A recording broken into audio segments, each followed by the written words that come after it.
So what is the key to student engagement? Why is it so important for their learning? Well, you'll have to stay tuned to find out. Welcome to Behavior Strategies for Class. I am Diane Bachman, your behavior paraprofessional with over 15 years of experience working in special education. And I'm so glad you're here because I'll be teaching you about social-emotional learning, behavior strategies, trauma-informed care, and more. So if you are tired of being frustrated and not knowing what to do with your students who have challenging and disruptive behavior, you're in the right place. Now, if you're ready to become more equipped to help your students learn and grow, let's listen in to today's episode. And if you haven't left a review or hit that subscribe button, please go ahead and do so. That really helps in the ratings and gets others tuned in so that they can learn as well. And I want to share one of my first reviews on Apple Podcast. And says, "Thank you. Loved hearing about the suggestions and ideas for classroom setup and for a successful first day coming up." Now that is from my series on preparing your classroom. And those are episodes 93, 94, and 95. If you want to go back and listen to them and maybe get some more ideas how you can continue to set up your classroom for success. So, student engagement. How do we get our students engaged? Why do we want to get them engaged? Well, research and science is saying because when students are engaged, they are learning even better. When they're up, they're around, they're collaborating, they're working with partners, they're working in groups, they're sharing ideas. It's really great to see that in the classrooms, and our students love to be able to connect with other students and share their thoughts and ideas and have the other students listen to them.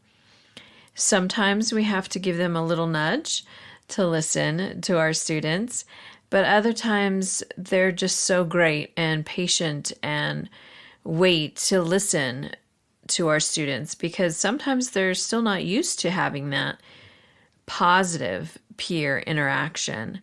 So it's really great to see when their peers are tuning in and listening to them share. And so getting them engaged, like their eyes like light up when they can be engaged, when they can have a voice, when they feel like they belong. It creates more of a community in your classroom. As you know, this is their home away from home in your classroom for the next 9 months. So it's really great to see when you're able to get the whole class engaged and talking and collaborating and working together. Of course, I know there's limits on that because otherwise, they just want to sit and talk to each other all day. And so when it is possible in your classroom to be able to have that collaboration and creating that community, it really boosts your students' confidence in wanting to share and collaborate and get engaged in their learning. And so I want to go over a few reasons why you want to have your students engaged.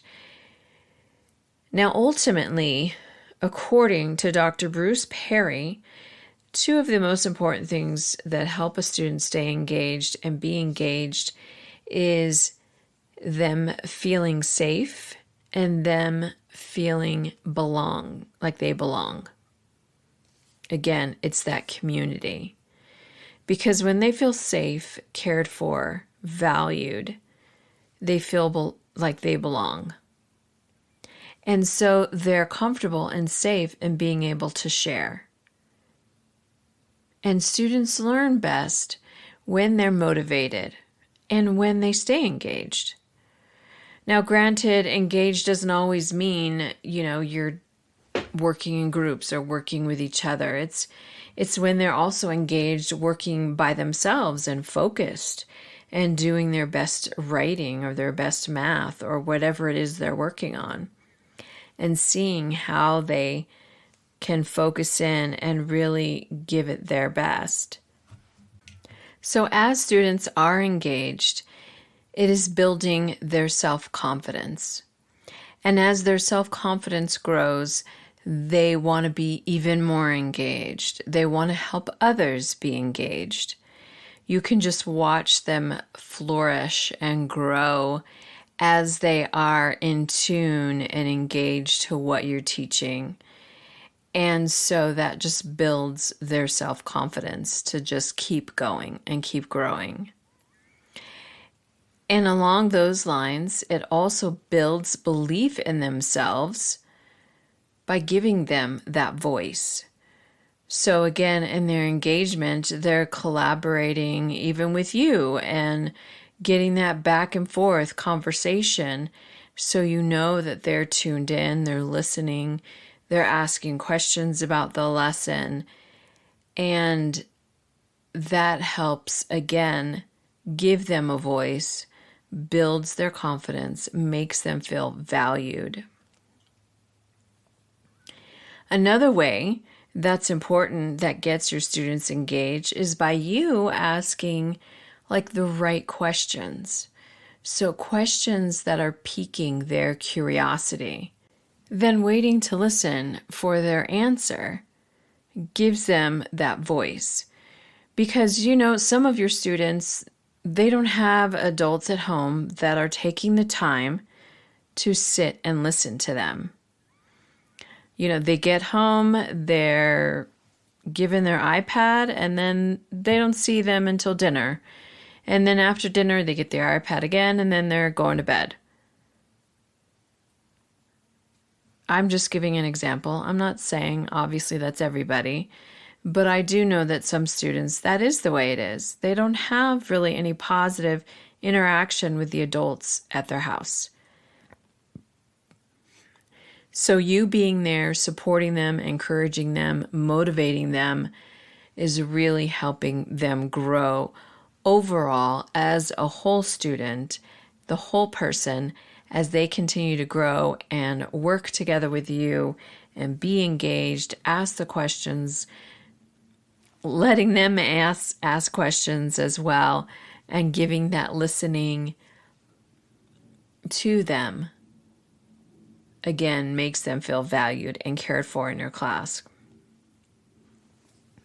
So here's a quote I want to share from edweek.org, and this is from teachers, and it says, per educators, relationships are the cornerstone of student engagement. So building that relationship again, and you are building your relationship with your students as you get them engaged. You're listening to them. You're starting to understand the way they think or why they're asking that question, or it's just getting to know them. And so that builds that relationship. And so you giving them the time, again, to speak what they have on their minds for that question. And you listening again, you're just constantly building relationships with your students. I know sometimes it seems like it's an extra thing, or it's something maybe outside of the class that you have to work on, whichever. And it's not, it's the everyday that you are there, that you take time to talk and listen to your students. You are building relationship with them. And, it doesn't have to be 45 minutes every day. I mean, there's no way you could talk to each one of your students for that long every single day, individually. Like that, we know that just is not feasible at all. But it's just in the interactions that you have with them. It's the motivation. It's the encouragement. It's also, teaching them like, hey, this is not your best work, and I know you can do better. And just reminding them, you need to go back and try again. And to know like that's okay. They don't have to constantly get the positive, positive, positive. Yes, we want that, but also balanced with the challenge of doing better and being better. Because we all know that we can all grow in many ways all the time. And so teaching our students like it's okay to get that constructive criticism about their work and giving them the opportunity to do better. So a few other ways that you can engage your students and give them encouragement are those little gestures. Sometimes it could just be, maybe a fist pump as you walk by and you see they finished their work already, or a high five as they've turned in their work and they're already silently reading at their desk. Like you didn't even have to ask them to do that and they're doing it. I mean, just a thumbs up. Sometimes you could get, for littles, like the smiley face on their papers, a star on their papers, stamps, any little thing. I mean, really, little gestures throughout the day do make a difference. Like it doesn't have to be this big, elaborate thing to truly connect and get to know your students. So thank you. And remember, the secret about student engagement is relationships and having your students feel safe and that they belong. So again, you are changing lives, and you don't know when or which of your words will have a huge positive impact on your students' lives. So keep doing the work, keep showing up, because your students need you. Thank you so much, and I'll see you next week. Thanks so much for listening. I truly appreciate your support. And if I have encouraged you, motivated you to continue to learn, to support your students, even better, to help them strive in your classroom, please leave a review, hit that subscribe button so that others can see they can learn and grow here as well. Thank you.